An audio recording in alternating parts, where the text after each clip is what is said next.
came to the CAC when my daughter disclosed she had been molested by my boyfriend. It's America's secret. Nobody wants to talk about kids being assaulted. Here they can say their story once, and that is essential.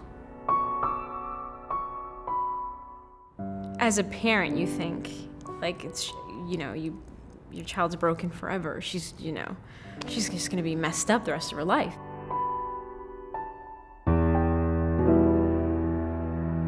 The Children's Advocacy Center is the umbrella organization that brings together all the unique services that are necessary for kids who've been abused and hurt.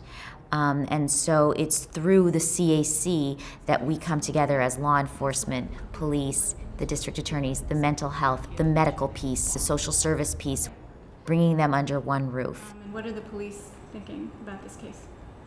Allowing children to share their story only once. Very important.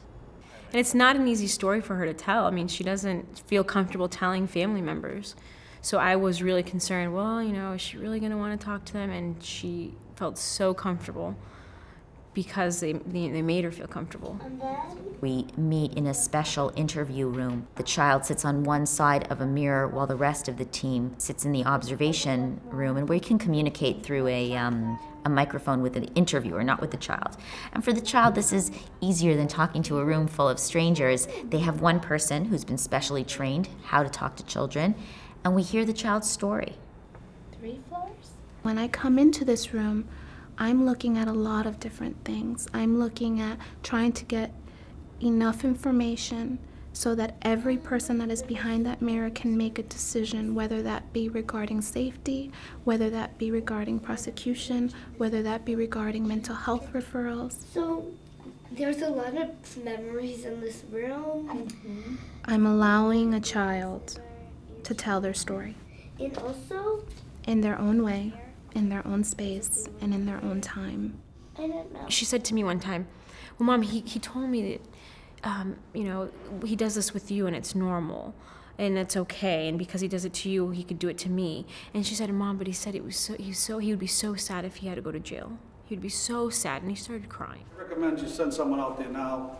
We do the investigations, we lock up the bad guys, but we need that Child Advocacy Center that allows us to turn a victim, especially young victims, over to a process that carries them through without doing any more harm. I'm Miss Adine, and I'm the nurse practitioner here. So today I'm just going to check you over, make sure everything's okay, and you're not going to... I've been trained as a pediatric sexual assault nurse examiner and with the ability to collect forensic evidence.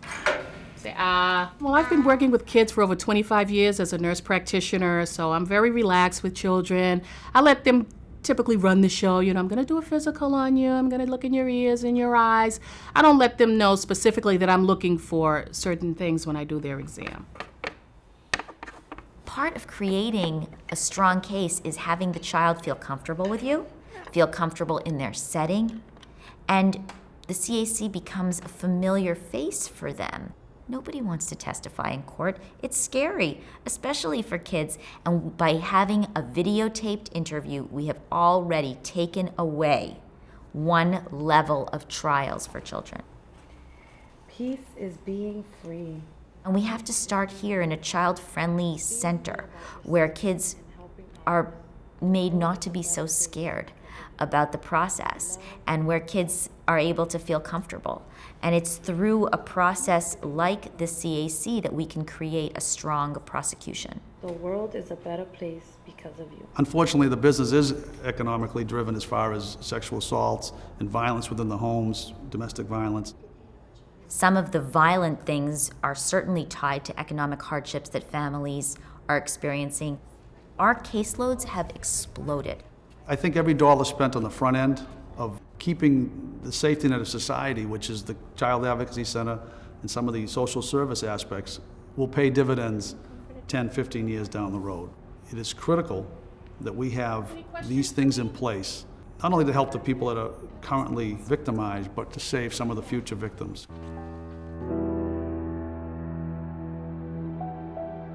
I think I was so lost at first. I really felt like what do I do? What comes next? And I really think that if I wouldn't have come here, I would have still been lost. When kids come here, we realize they don't come here in a bubble. They don't come by themselves. They come with their parents or their caregivers or their guardians. And it's our job to make sure that they have just as much support as that child did when they were in this room with me. The beauty of the Child Advocacy Center is that they help you put your life back together. I think every single one of them has a gift. I think from the minute you walk in the door. Here they come, it's once, it's together, it's what's best for them.